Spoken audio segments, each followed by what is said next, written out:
Deer all friends, তোমাদের মাধ্যমিক পরীক্ষা চলছে। তো ইতিহাস পরীক্ষা দেবে, তোমরা দিতে যাচ্ছ। তো আশা করি সকলে কম বেশি প্রিপারেশন নিয়েছো। তবে যে সমস্ত ইম্পর্টেন্ট প্রশ্নগুলো এমসিকিউ বা সত্য মিথ্যার বিচারে যে প্রশ্নগুলো তোমাদের আসবে পরীক্ষাতে, সেগুলো যারা মনে করছো যে এক ঝলকে মুখস্থ করে নেবে, তো তাদেরকে বই খাতা তেমনটা উল্টাতো না হলেও তোমরা যদি এই একটি শর্ট ভিডিও দেখে নাও অল্প একটু সময় ব্যয় করে বন্ধুরা, তাহলে কিন্তু অনেক বেশি উপকৃত হবে। আমার মনে হচ্ছে বই খাতা পড়ার চাইতে এই ভিডিও তোমার বারবার করে শোনা উচিত। তাহলে চলো আজকের এই এপিসোডের পার্ট 2 থেকে আমরা আবার 16খানা কোশ্চেন হাজির করেছি, দেখে নেওয়া যাক। প্রথম কোশ্চেন কি আছে বন্ধুরা? রামমোহন রায় কার কাছ থেকে রাজা উপাধি পেয়েছিলেন? দেখে মনে হচ্ছে প্রশ্নটা কতটা ইম্পর্টেন্ট। তাহলে তিনি কার কাছে রাজা উপাধি পান? সম্রাট দ্বিতীয় আকবর। মনে থাকে যেন বন্ধুরা, সম্রাট দ্বিতীয় আকবরের কাছ থেকেই রামমোহন রায় কিন্তু রাজা উপাধি পায়। চলে আসো নেক্সট কোশ্চেন। দেশীয় ভাষায় সংবাদপত্র আইন চালু হয় কবে? তো বন্ধুরা, দেশীয় ভাষায় সংবাদপত্র আইন যদি বলা হয় তাহলে মনে রেখো 1878 খ্রিস্টাব্দে। তার পরবর্তী প্রশ্ন, দেশীয় ভাষায় সংবাদপত্র আইন কে চালু করেন? আমরা তো সাল জানলাম, কিন্তু কে চালু করে সে নামটা আমাদের জানা দরকার। তো লর্ড লিটন। লর্ড লিটনের কথা তোমরা শুনেছ।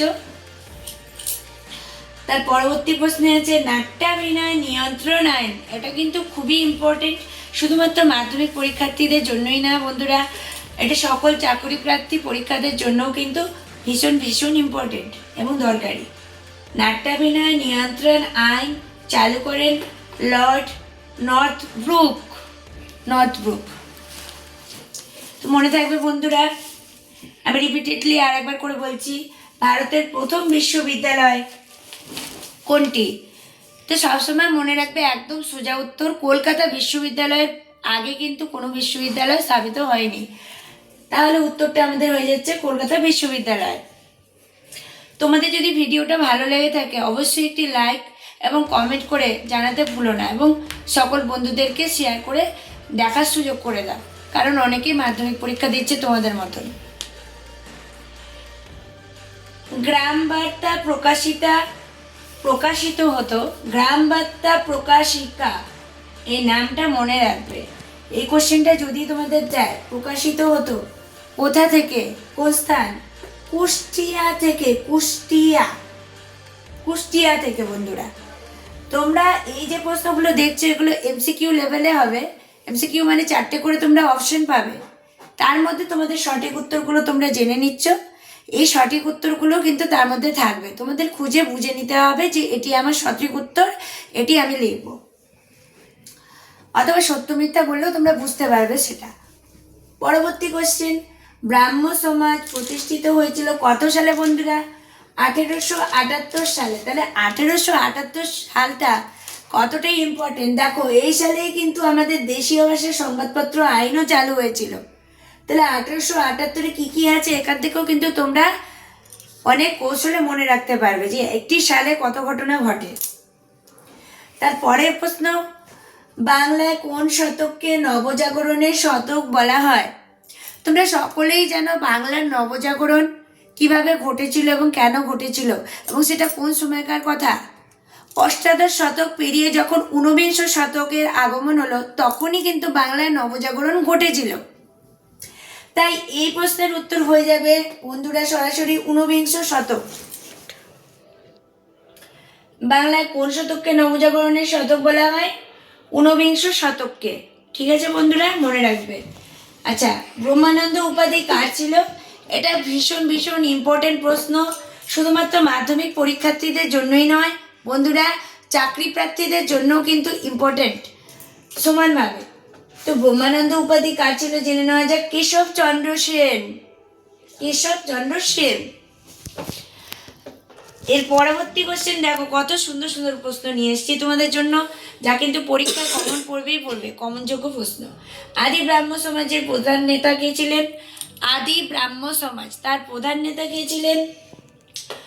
ছিলেন দেবেন্দ্রনাথ ঠাকুর। আমরা তো ব্রাহ্ম সমাজের নাম শুনে থাকি এবং রাজা রামমোহন রায়ের নাম শুনে থাকি, তাই না, এই প্রসঙ্গে, এই ভূমিকাতে। তো সেরকম আদি ব্রাহ্ম সমাজ বলেও কিছু ছিল, আর সেটার প্রধান নেতা ছিলেন হচ্ছে দেবেন্দ্রনাথ ঠাকুর। এটা মাথায় রাখতে হবে বন্ধুরা। তারপর চলো জেনে নিই বামা বোধিনী পত্রিকার সম্পাদক কে ছিলেন। বামা বোধিনী পত্রিকা এটি কিন্তু অবশ্যই একটি নারীবাদী পত্রিকা, ঠিক আছে। তো বন্ধুরা মনে রাখতে হবে এই বামা বোধিনী পত্রিকার কোশ্চেনটি কিন্তু ভেরি ভেরি ইম্পর্টেন্ট। এর সম্পাদক ছিলেন উমেশ চন্দ্র দত্ত। তারপর দেখো সতীদাহ প্রথা নিষিদ্ধ ঘোষণা করেন। কে নিষিদ্ধ ঘোষণা করেন? Lord Bentinck. লর্ড বেন্টিঙ্কের নাম শুনেছ? লর্ড উইলিয়াম বেন্টিঙ্কও যদি থাকে তাহলেও কিন্তু বন্ধুরা সেম উত্তর।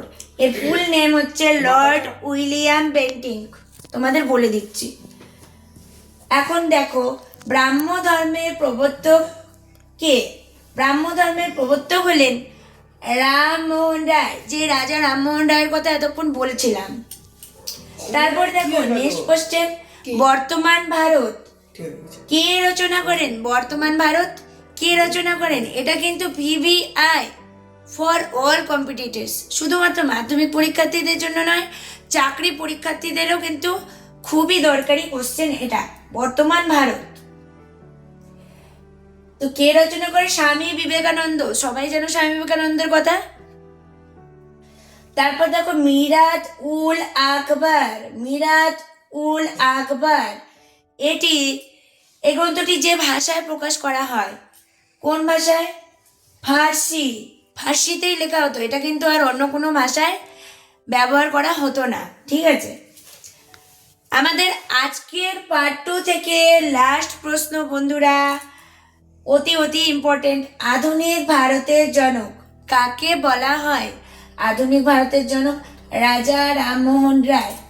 তাহলে আজকে একটা প্রশ্ন তোমরা বারবার করে রিপিটেশনের মাধ্যমে দেখে যাও। আশা করছি তোমাদের মাধ্যমিক পরীক্ষা খুবই ভালো হবে। 2026-এর মাধ্যমিক পরীক্ষা তোমরা এখান থেকে অনেকগুলো প্রশ্নই কমন পেয়ে যাবে, এটা আমি আশা রাখছি। এবং সবাইকে আমার তরফ থেকে গুড উইশেস জানিয়ে আমি আজকের এই এপিসোড এখানেই সমাপ্ত করলাম।